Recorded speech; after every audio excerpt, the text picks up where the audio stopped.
Alors, dites donc, le film m'inspire énormément. Donc effectivement, on est plusieurs à y avoir participé.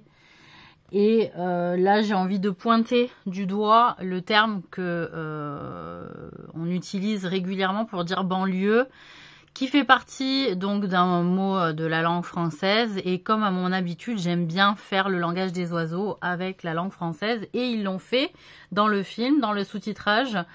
Et dans le texte donc de la plaidoirie de ses futurs avocats.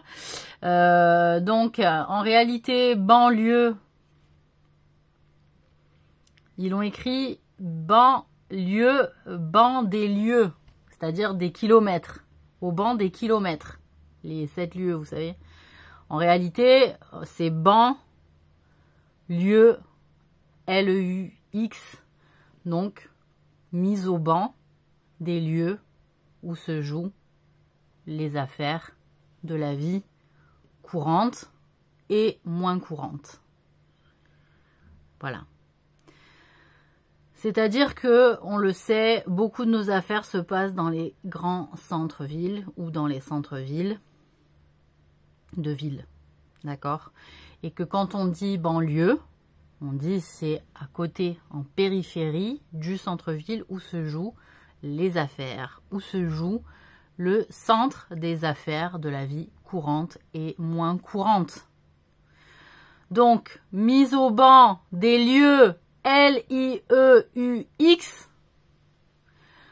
endroit, mise au banc des endroits où se joue la vie, les affaires de la vie courante et moins courante.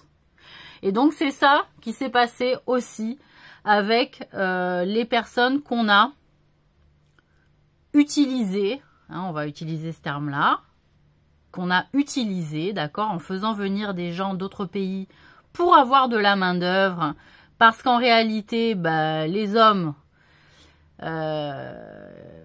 développaient différentes activités que pour certains travaux, on avait moins de main-d'œuvre pour du travail, entre guillemets, forcé, du travail difficile.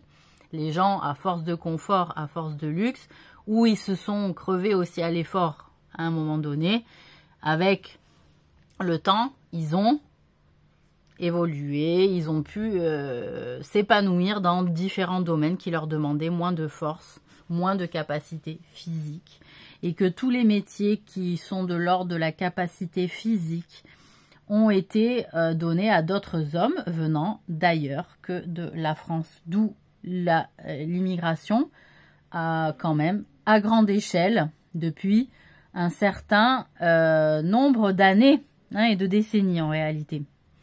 On peut presque parler d'un siècle. Hein. Donc, ce qu'il faut savoir aux États-Unis, en tout cas, on peut parler largement de siècles, hein, sans souci. Pour la France, hein, voilà, ça a été plus timide. C'est parce qu'on a utilisé, hein, encore une fois, des personnes dans nos guerres, hein, que on leur a ouvert la porte aussi. C'est en allant aussi ailleurs, chez eux, qu'on a connu ces peuples et qu'on a dit qu'on les laisserait vivre avec nous et chez nous. Mais vivre avec nous et chez nous, ça voulait dire aussi leur laisser l'opportunité d'aller d'aller accéder au centre d'où se jouent les affaires de la vie courante et moins courante et collective et commune. Donc, de fait, en réalité, il faut quand même regarder ça sur ce fait historique-là, c'est qu'en les mettant géographiquement loin de ces centres, hein, des banlieues, on leur a, si vous voulez, mis un coup de poignard dans le dos. On les a trahis. Parce qu'en réalité, on leur a promis de s'enrichir sur le dos des allocations familiales, a priori plus qu'autre chose. Pas du travail. Parce qu'en les mettant trop loin, ils avaient peu accès au travail et que cela demandait aussi beaucoup de trajets fatigants, usants, et parfois pour trouver peu de respect de la part de leur employeur. Et ça, c'est une réalité au vu de ce qui a été fait pour des tas de peuples mais aussi dans le fait de la non-reconnaissance de leur travail, puisqu'il y a des communautés ou des personnes individuelles qui n'ont pas pu avoir accès à leur fiche de retraite parce que le travail était principalement au noir.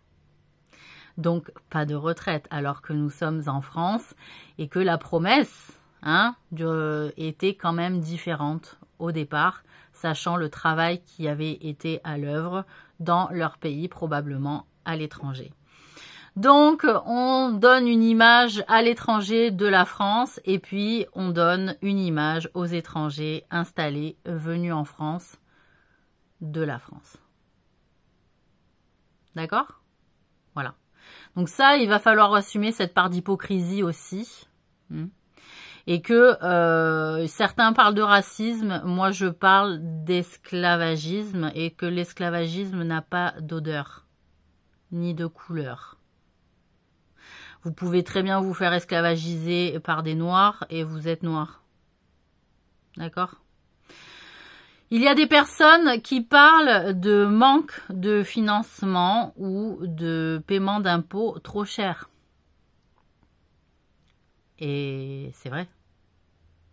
Il y a des manques de financement en France pour des projets professionnels et il y a des manques en termes de prise d'impôts qui sont monstrueuses. Je veux bien qu'on parle de la dette des États vis-à-vis des banques, mais s'il s'avère qu'il suffit d'une remise à zéro du chiffre de la dette sur un ordinateur et qu'on esclavagise depuis des décennies les peuples sous couvert de dette qui peut être remplacé par le chiffre zéro au lieu de moins et quelques, parce qu'en réalité l'argent reste immatériel à un certain niveau de milliards d'euros, c'est pas du péché, vous avez pris la marée et pas salée de lave de l'enfer. D'accord? La marée pas salée de lave. Est-ce que c'est clair là-dessus? Donc c'est vous avec vos consciences, les maîtres banquiers. Vous m'entendez là-dessus? Je rigole pas. Je sais très bien qui je suis, je me prends au sérieux, vous inquiétez pas. Voilà. Donc, il y a des excuses et des explications qui ne passeront plus. Hein? Voilà. D'ailleurs, ça fait un moment que ça ne passe pas au regard des Français. Hein? Voilà. Et au regard de tout un tas de gens d'autres peuples aussi. Et d'autres peuples occidentaux aussi. Voilà. Donc, heureusement, les transports se sont quand même développés. Heureusement que les projets immobiliers se sont développés aussi pour rapprocher les gens des uns des autres. Hein, et que du coup, les banlieues sont moins restées banlieues. Mais c'est aller trop loin dans le manque de respect. Et là, tout le monde en a marre. Donc, il va falloir vraiment que les choses changent et que beaucoup de personnes se ravisent sur leurs habitudes de prise de position, de vie et de mentalité.